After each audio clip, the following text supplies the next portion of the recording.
Let's talk about South Korea's used car market. Because in 2025, it didn't just grow, it absolutely exploded. We're going to dive right into the numbers to figure out what's fueling this incredible boom and, more importantly, where the real opportunities are for investors watching from around the world. First, just look at this number. In 2025, South Korea shipped out a whopping 885,313 used cars. And let me be clear, this wasn't just a small step up. This shattered every single record on the books. We're talking the most cars ever, the highest total value, and the highest average price for each vehicle. It was a landmark year, no question. So you see a number like that and you have to ask, right?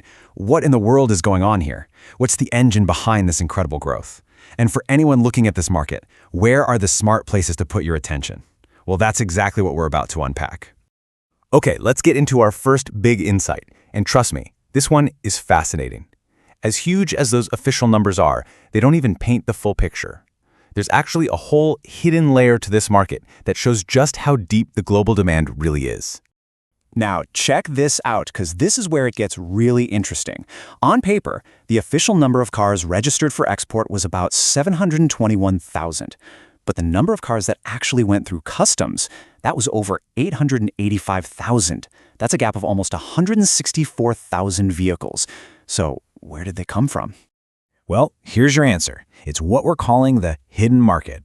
Those extra cars are vehicles that, according to South Korean standards, were officially supposed to be scrapped. But international buyers, they see value where locals see the end of the line. So they're snapping them up and shipping them out, which proves there's this incredibly strong global appetite for cars that are considered well past their prime at home. And just look at this chart. Almost 1 out of every 5 used cars exported from South Korea comes from this so-called scrapped category. That's nearly 20%. This isn't some small quirk. It's a huge, fundamental part of the market that signals a really deep and resilient demand from all corners of the globe. Okay, so let's move on to the next big trend, because it's not just about the number of cars. The type of cars being sold is also going through a massive change. We're seeing this huge shift towards higher-end, foreign-brand vehicles. This bar chart tells the whole story in one glance. Exports of domestic Korean brands, they saw solid growth, around 37%. That's great. But look at the imported brands.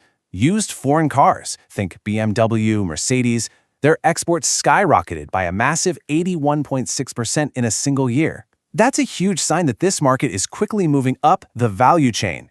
And when you dig into the specific brands, the numbers are just jaw-dropping. We're seeing explosive growth from European luxury car makers. Exports for Porsche, Mini, and Volvo all jumped by more than 150%.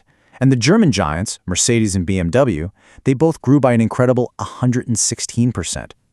So the big takeaway here is that the world isn't just buying more Korean used cars. It's buying much, much more expensive ones. This leads us to another really interesting dynamic. The market isn't just one single thing. It's really split into 2 completely different streams, and it all comes down to the age of the car. You've got the veterans, the older, reliable cars, and then you've got the nearly new models. And believe it or not, both are booming. This slide makes that split crystal clear. For the domestic Korean brands, the most popular manufacturing year being exported was 2011. So these are tried and true older vehicles. But for the imported brands, the hot year was 2022.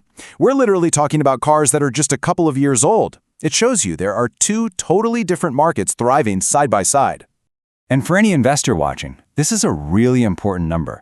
A full 2/3, 67% of all the exported foreign cars are less than 5 years old.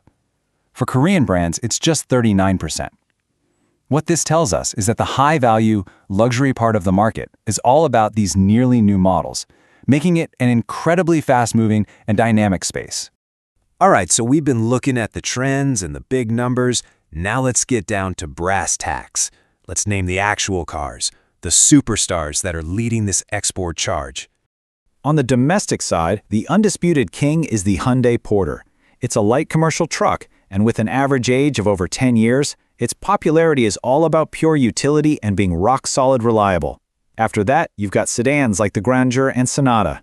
These are the dependable, high-volume workhorses of the export world.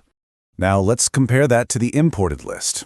It is a completely different universe. The top spots are owned by the Mercedes E-Class and the BMW 5 Series, with an average age of just 5 to 6 years old. This is that modern luxury segment we were talking about, and it's in huge demand in places like Russia and China. This is really the high-growth, high-value side of the business.